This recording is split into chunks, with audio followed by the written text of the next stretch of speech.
दोस्तों, अगर आप मेरे चैनल पर आए हैं तो कृपया चैनल को सब्सक्राइब करने के साथ साथ बेल आइकन पर क्लिक करके ऑल पर क्लिक कर देना जी। नमस्कार दोस्तों, हमारे चैनल में आप सभी का स्वागत है। दोस्तों, आज हम भगवत गीता से संबंधित श्रीमद् भगवत गीता अध्याय 8 अक्षर ब्रह्म योग अविनाशी भगवान का योग के बारे में सुनेंगे। तो आइए दोस्तों सुनते हैं। यह अध्याय संक्षेप में कुछ महत्वपूर्ण शब्दों और अवधारणाओं का वर्णन करता है जिनका उपनिषदों में विस्तार से उल्लेख किया गया है। इसमें यह वर्णन भी किया गया है कि मृत्यु के पश्चात आत्मा के गंतव्यों का निर्धारण किस प्रकार से होता है। देह का त्याग करते समय यदि हम भगवान का स्मरण करते हैं तब हम निश्चित रूप से उसे पालेंगे। इसलिए अपने दैनिक कार्यों को संपन्न करने के साथ साथ हमें सदैव उसकी विशेषताओं, गुणों और दिव्य लीलाओं का चिंतन करना चाहिए। जब हम अनन्य भक्ति से अपने मन को भगवान में पूर्णतया तल्लीन कर लेते हैं तब हम भौतिक आयामों से परे आध्यात्मिक क्षेत्र में प्रवेश करते हैं। तत्पश्चात इस अध्याय में भौतिक क्षेत्र में स्थित कुछ लोकों की चर्चा की गई है। इसमें बताया गया है कि सृष्टि के चक्र में ये लोक और इन पर निवास करने वाले असंख्य प्राणी कैसे इनमें प्रकट होते हैं और प्रलय के समय पुनः व्यक्त हो जाते हैं। किंतु इस व्यक्त और अव्यक्त सृष्टि से परे भगवान का दिव्य लोक है। वे जो प्रकाश के मार्ग का अनुसरण करते हैं वे अंततः दिव्यलोक में पहुंचते हैं और फिर कभी नश्वर संसार में लौटकर नहीं आते, जबकि अंधकार के मार्ग का अनुसरण करने वाले लोग जन्म, रोग, बुढ़ापे और मृत्यु के अनंत चक्रों में देहांतरण करते रहते हैं। अर्जुन ने कहा, हे भगवान, ब्रह्म क्या है, अध्यात्म क्या है और कर्म क्या है, अधिभूत को क्या कहते हैं और अधिदेव किसे कहते हैं।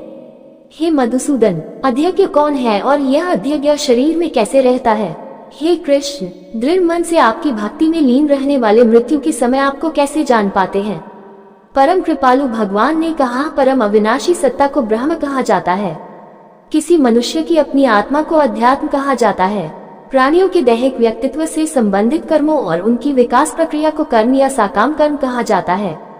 हे देहधारियों में श्रेष्ठ, भौतिक अभिव्यक्ति जो निरंतर परिवर्तित होती रहती है उसे अधिभूत कहते हैं। भगवान का विश्व रूप जो इस सृष्टि में देवताओं पर भी शासन करता है उसे अधिदेव कहते हैं। सभी प्राणियों के हृदय में स्थित मैं परमात्मा अध्यज्ञ या सभी यज्ञों का स्वामी कहलाता हूँ।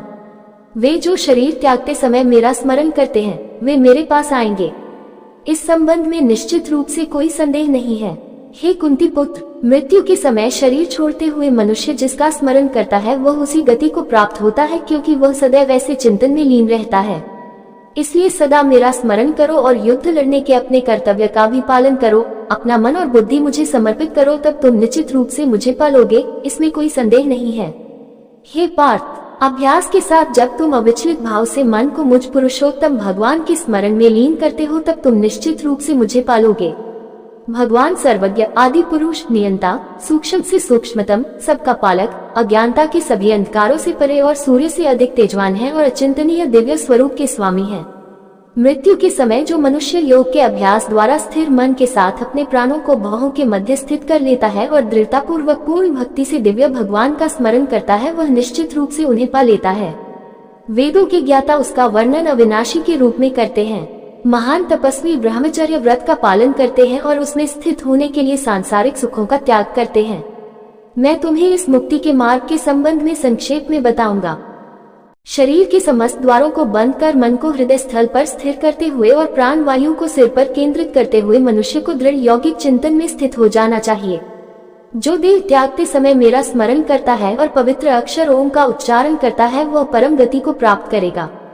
हे पार्थ, जो योगी अनन्य भक्ति भाव से सदैव मेरा चिंतन करते हैं उनके लिए मैं सरलता से सुलभ रहता हूँ, क्योंकि वे निरंतर मेरी भक्ति में तल्लीन रहते हैं। मुझे प्राप्त कर महान आत्माएं फिर कभी इस संसार में पुनः जन्म नहीं लेती जो नित्य और दुखों से भरा है, क्योंकि वे पूर्ण सिद्धि प्राप्त कर चुकी होती हैं। हे अर्जुन, इस भौतिक सृष्टि के सभी लोकों में ब्रह्मा के उच्च लोक तक तुम्हें पुनर्जन्म प्राप्त होगा। हे कुंती पुत्र, परंतु मेरा धाम प्राप्त करने पर फिर आगे पुनर्जन्म नहीं होता। 1000 चक्र के 4 युग महायुग का ब्रह्म का कल्प एक दिन होता है और इतनी अवधि की उसकी एक रात्रि होती है। इसे वही बुद्धिमान समझ सकते हैं जो दिन और रात्रि की वास्तविकता को जानते हैं। ब्रह्मा के दिन के शुभारंभ पर सभी जीव अव्यक्त अवस्था से व्यक्त होते हैं और रात्रि होने पर पुनः सभी जीव अव्यक्त अवस्था में लीन हो जाते हैं। ब्रह्मा के दिन के आगमन के साथ असंख्य जीव पुनः जन्म लेते हैं और ब्रह्मांडीय रात्रि के आने पर अगले ब्रह्मांडीय दिवस के आगमन पर स्वतः पुनः प्रकट होने के लिए विलीन हो जाते हैं। व्यक्त और अव्यक्त सृष्टि से परे अन्य अव्यक्त शाश्वत आयाम है। जब सब कुछ विनष्ट हो जाता है किंतु उसकी सत्ता का विनाश नहीं होता। यह अव्यक्त आयाम परम गंतव्य है और इस पर पहुंचकर फिर कोई नश्वर संसार में लौटकर नहीं आता। यह मेरा परम धाम है। परमेश्वर का दिव्य व्यक्तित्व सभी सत्ताओं से परे है। यद्यपि वह सर्वव्यापक है और सभी प्राणी उसके भीतर रहते हैं, तथापि उसे केवल भक्ति द्वारा ही जाना जा सकता है। हे भरत श्रेष्ठ, अब मैं तुम्हें इस संसार से दूर विभिन्न मार्गों के संबंध में बताऊंगा। इनमें से एक मार्ग मुक्ति की ओर ले जाने वाला है और दूसरा पुनर्जन्म की ओर ले जाता है। वे जो परब्रह्म को जानते हैं और जो उन 6 मासों में जब सूर्य उत्तर दिशा में रहता है, चंद्रमा के शुक्ल पक्ष की रात्रि और दिन के शुभ लक्षण में देह का त्याग करते हैं, वे परम गंतव्य को प्राप्त करते हैं। वैदिक कर्म कांडों का पालन करने वाले साधक चंद्रमा के कृष्ण पक्ष की रात्रि में धुएं के समय जब सूर्य दक्षिणायन में रहता है के 6 माह के भीतर मृत्यु को प्राप्त होते हैं, वे स्वर्गलोक को प्राप्त करते हैं। स्वर्ग के सुख भोगने के पश्चात वे पुनः धरती पर लौटकर आते हैं। प्रकाश और अंधकार के ये दोनों पक्ष संसार में सदा विद्यमान रहते हैं। प्रकाश का मार्ग मुक्ति की ओर तथा अंधकार का मार्ग पुनर्जन्म की ओर ले जाता है। हे पार्थ, जो योगी इन दोनों मार्गों का रहस्य जानते हैं वे कभी मोहित नहीं होते, इसलिए वे सदैव योग में स्थित रहते हैं। जो योगी इस रहस्य को जान लेते हैं वे वेदाध्ययन, तपस्या, यज्ञों के अनुष्ठान और दान से प्राप्त होने वाले फलों से परे और अधिक लाभ प्राप्त करते हैं। ऐसे योगियों को भगवान का परमधाम प्राप्त होता है। उम्मीद करते हैं दोस्तों आपको ये भगवत गीता से संबंधित श्रीमद् भगवत गीता अध्याय 8 अक्षर ब्रह्म योग अविनाशी भगवान का योग के विचार सुनने में अच्छे लगे होंगे जी। दोस्तों आपको ये विचार सुनने में अच्छे लगे हैं तो कृपया करके चैनल को सब्सक्राइब जरूर करें। दोस्तों आज हम भगवत गीता से संबंधित श्रीमद् भगवत गीता अध्याय 9 राजविद्या योग राजविद्या द्वारा योग के बारे में सुनेंगे। तो आइए दोस्तों सुनते हैं। 7वें और 8वें अध्याय में श्री कृष्ण ने भक्ति को योग प्राप्त करने का सरल साधन और योग की उत्तम पद्धति बताया था। 9वें अध्याय में उन्होंने अपनी परम महिमा का व्याख्यान किया है जिससे विस्मय, श्रद्धा और भक्ति उत्पन्न होती है। वे ये बोध कराते हैं कि यद्यपि वे अर्जुन के सम्मुख साकार रूप में खड़े हैं किंतु उन्हें मनुष्य के रूप में मानने की दुर्भावना धारण नहीं करनी चाहिए। वे स्पष्ट कहते हैं कि वे समस्त प्राकृतिक शक्तियों के अध्यक्ष हैं और सृष्टि सृजन के आरंभ में अनगिनत जीवों के जीवन रूपों को उत्पन्न करते हैं और प्रलय के समय वापस उन्हें अपने में विलीन कर लेते हैं तथा सृष्टि के अगले चक्र में उन्हें पुनः प्रकट करते हैं। जिस प्रकार से शक्तिशाली वायु सभी स्थानों पर प्रवाहित होती है और सदैव आकाश में स्थित रहती है, उसी प्रकार से सभी जीव भगवान में निवास करते हैं, फिर भी वे अपनी योगमाया शक्ति द्वारा तटस्थ पर्यवेक्षक बने रहकर इन सभी गतिविधियों से विलग और विरक्त रहते हैं। केवल भगवान ही आराधना का एकमात्र लक्ष्य है। इसे स्पष्ट करते हुए भगवान श्री कृष्ण बहु हिंदू देवी देवताओं की पूजा के मिथ्या भ्रम का समाधान करते हैं। भगवान सभी प्राणियों के लक्ष्य, सहायक, शरणदाता और सच्चे मित्र हैं। जिन मनुष्यों की रुचि वैदिक कर्मकांडों का पालन करने में होती है वे देवताओं का स्वर्गलोक प्राप्त करते हैं, किंतु जब उनके पुण्य कर्म क्षीण हो जाते हैं तब उन्हें लौटकर पुनः पृथ्वीलोक में आना पड़ता है। लेकिन जो परम प्रभु की भक्ति में तल्लीन रहते हैं वे उनके परम धाम में जाते हैं। इसलिए श्री कृष्ण उनके प्रति की जाने वाली विशुद्ध भक्ति को सर्वोत्तम बताते हुए उसकी प्रशंसा करते हैं। ऐसी भक्ति में लीन होकर जो कुछ हमारे पास है वह सब भगवान को समर्पित करते हुए हमें भगवान की इच्छा के साथ पूर्ण रूप से एकनिष्ठ होकर जीवन यापन करना चाहिए। ऐसी शुद्ध भक्ति पाकर हम कर्म के बंधनों से मुक्त रहेंगे और भगवान से गूढ़ संबंध स्थापित करने के लक्ष्य को पा सकेंगे। आगे श्री कृष्ण दृढ़ता पूर्वक कहते हैं कि वे न तो किसी का पक्ष लेते हैं और न ही किसी की उपेक्षा करते हैं। वह सभी प्राणियों के प्रति निष्पक्ष रहते हैं। यहाँ तक कि अधम पापी भी यदि उनकी शरण में आते हैं तब भी वे प्रसन्नता से उनको अपनाते हैं और उन्हें शीघ्र सद्गुणी बनाकर पवित्र कर देते हैं। वे वचन देते हैं कि उनके भक्त का कभी पतन नहीं हो सकता। अपने भक्तों के हृदय में आसीन होकर वे उनके अभावों की पूर्ति करते हैं और जो पहले से उनके स्वामित्व में होता है उसकी रक्षा करते हैं। इसलिए हमें सदैव उनका ही चिंतन और आराधना करनी चाहिए तथा मन और शरीर को पूर्णतया उनके प्रति समर्पित कर उन्हें अपना परम लक्ष्य बनाना चाहिए। परम प्रभु ने कहा, हे अर्जुन, क्योंकि तुम मुझसे ईर्ष्या नहीं करते इसलिए मैं तुम्हें विज्ञान सहित परम गहन ज्ञान बताऊंगा जिसे जानकर तुम भौतिक जगत के कष्टों से मुक्त हो जाओगे। राजविद्या का ये ज्ञान सभी रहस्यों से सर्वाधिक गहन है। जो इसका श्रवण करते हैं उन्हें ये शुद्ध कर देता है और यह प्रत्यक्ष अनुभूति कराने वाला है।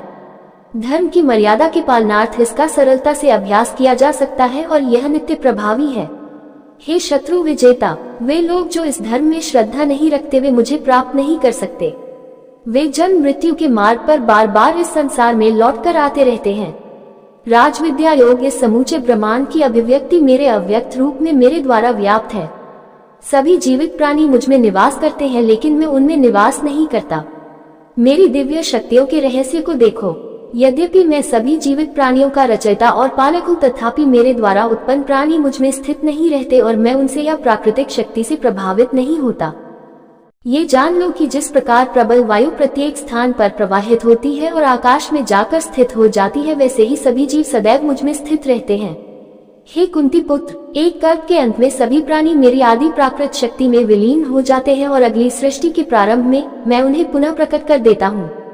प्राकृत शक्ति का अध्यक्ष होने के कारण मैं बारंबार असंख्य योनियों के जीवों को उनकी प्रकृति के प्रभाव के अनुसार पुनः पुनः उत्पन्न करता हूँ। हे धनंजय, इन कर्मों में से कोई भी कर्म मुझे बांध नहीं सकता। मैं तटस्थ नियामक के रूप में रहता हूँ और इन कर्मों से विरक्त रहता हूँ। हे कुंती पुत्र, ये प्राकृत शक्ति मेरी आज्ञा से चर और अचर प्राणियों को उत्पन्न करती है। इसी कारण भौतिक जगत में परिवर्तन होते रहते हैं। जब मैं मनुष्य रूप में अवतार लेता हूँ तब मूर्ख लोग मुझे समस्त प्राणियों के परमात्मा के रूप में पहचानने में समर्थ नहीं होते। प्राकृत शक्ति से मोहित होने के कारण ऐसे लोग आसुरी और नास्तिक विचारों को ग्रहण करते हैं। इस मोहित अवस्था में उनके आत्मकल्याण की आशा निरर्थक हो जाती है और उनके कर्मफल व्यर्थ हो जाते हैं और उनके ज्ञान की प्रकृति निष्फल हो जाती है।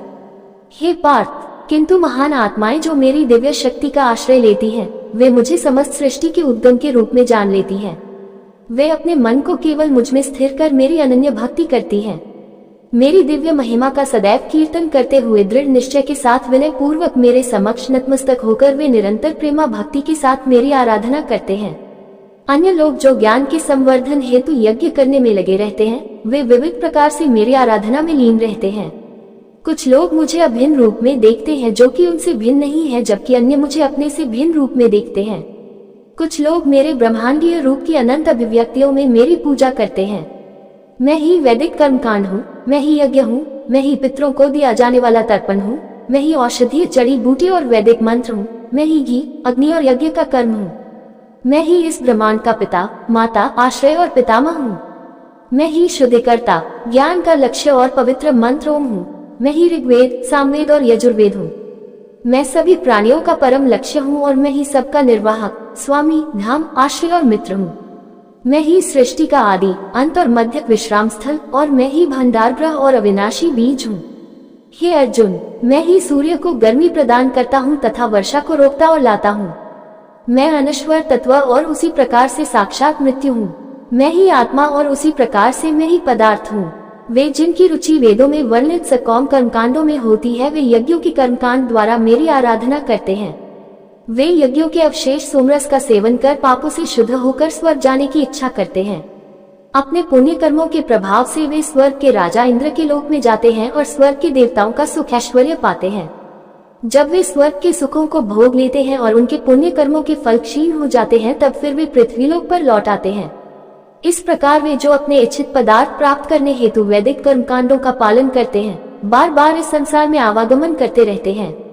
किंतु जो लोग सदैव मेरे बारे में सोचते हैं और मेरी अनन्य भक्ति में लीन रहते हैं एवं जिनका मन सदैव मुझ में तल्लीन रहता है, उनकी जो आवश्यकताएं होती है उन्हें मैं पूरा करता हूँ और जो कुछ उनके स्वामित्व में होता है उसकी रक्षा करता हूँ।